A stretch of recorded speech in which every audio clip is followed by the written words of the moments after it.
Welcome to the CES Letter, a closer look. This video presentation is working from the March 31st, 2015 edition of the CES Letter, and we'll continue our examination of the CES Letter's treatment of the Book of Mormon Witnesses.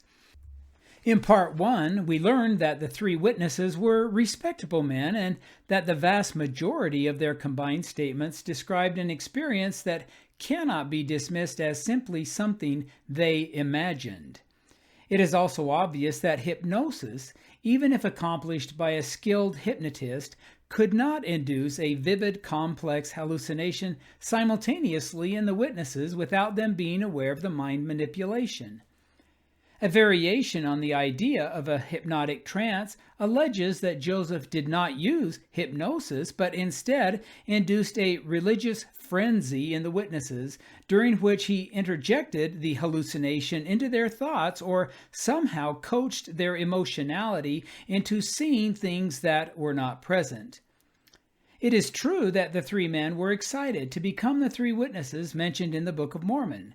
2 Nephi 27 verse 12 reads, "Wherefore at that day when the book shall be delivered unto the man of whom I have spoken, the book shall be hid from the eyes of the world, that the eyes of none shall behold it, save it be that three witnesses shall behold it by the power of God, besides him to whom the book shall be delivered, and they shall testify to the truth of the book and the things therein."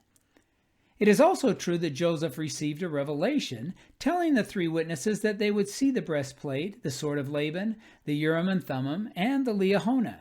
So there is no question their expectations were high, as Joseph invited them on a June morning to accompany him to a clearing in the woods where their desires might be realized.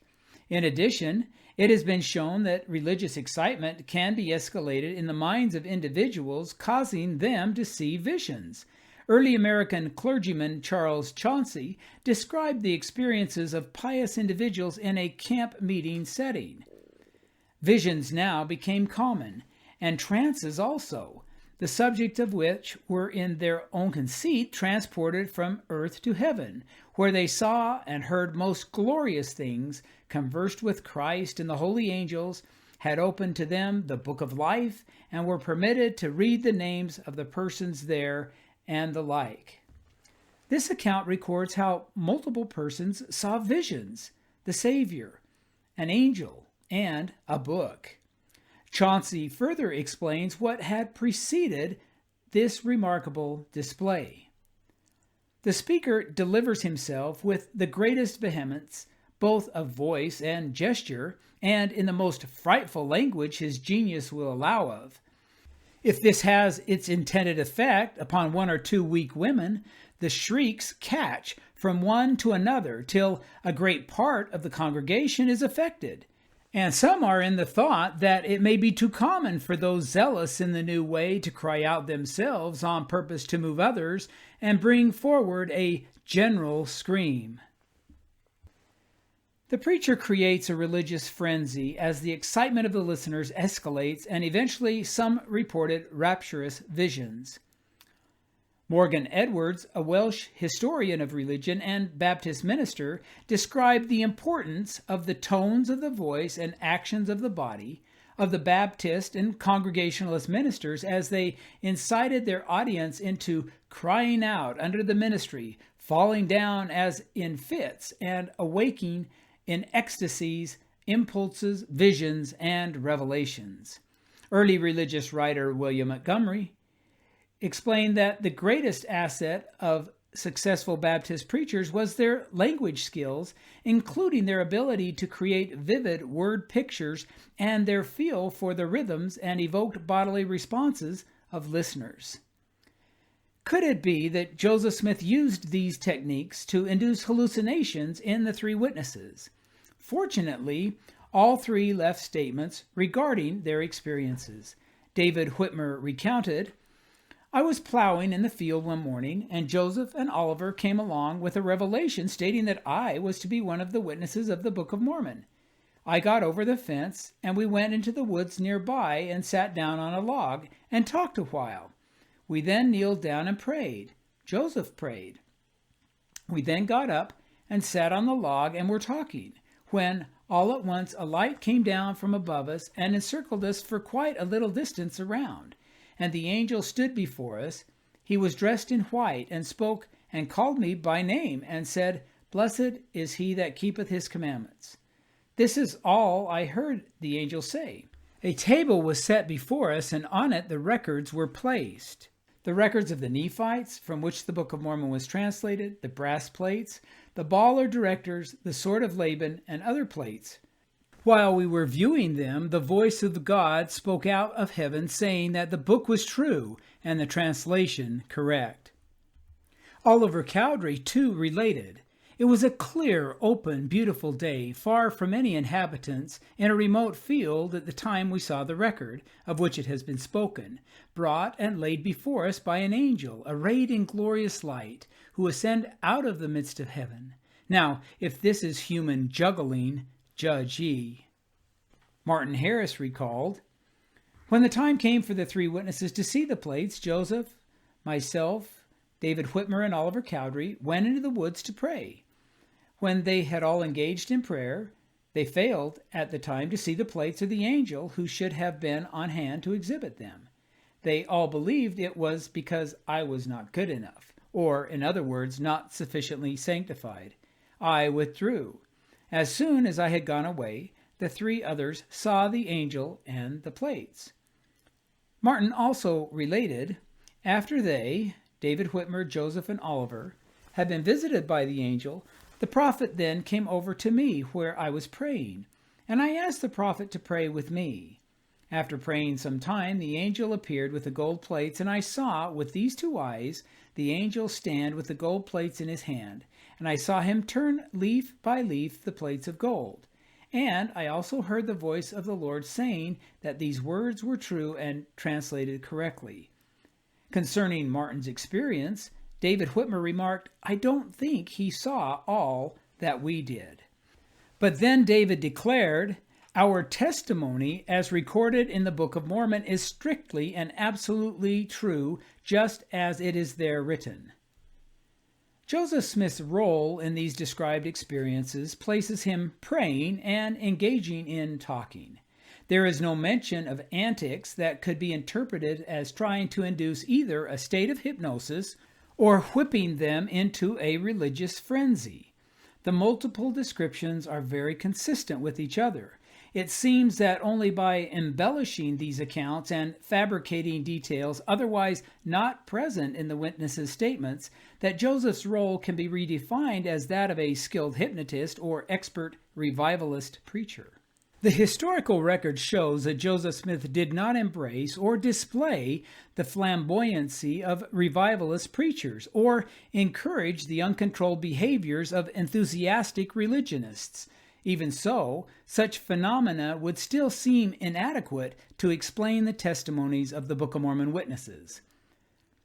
The CES letter also seeks to dismiss the testimonies of the 3 and 8 witnesses by comparing them to other published testimonies regarding religious visions and experiences.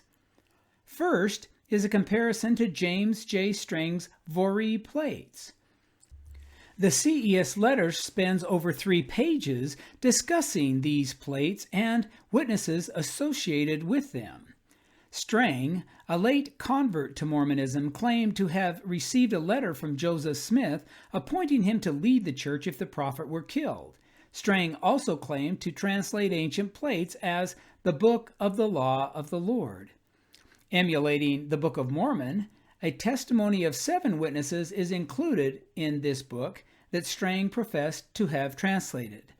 Comparing the witnesses' testimonies, however, illustrates important differences. For example, the Strang witnesses reported no supernatural component, so their experience differed greatly to that reported by the 3 witnesses. At least one Strangite witness later denounced his project as mere human invention. Another Strangite witness later confessed to helping fabricate the plates.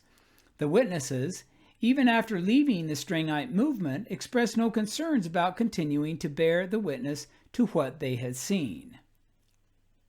The CES letter also compares the Book of Mormon testimonies to those found in an 1843 book entitled A Holy, Sacred, and Divine Roll and Book from the Lord God of Heaven, that was published in New Hampshire. It contains 269 pages, some divided with chapters and verses. The second half is an appendix comprised of multiple testimonials.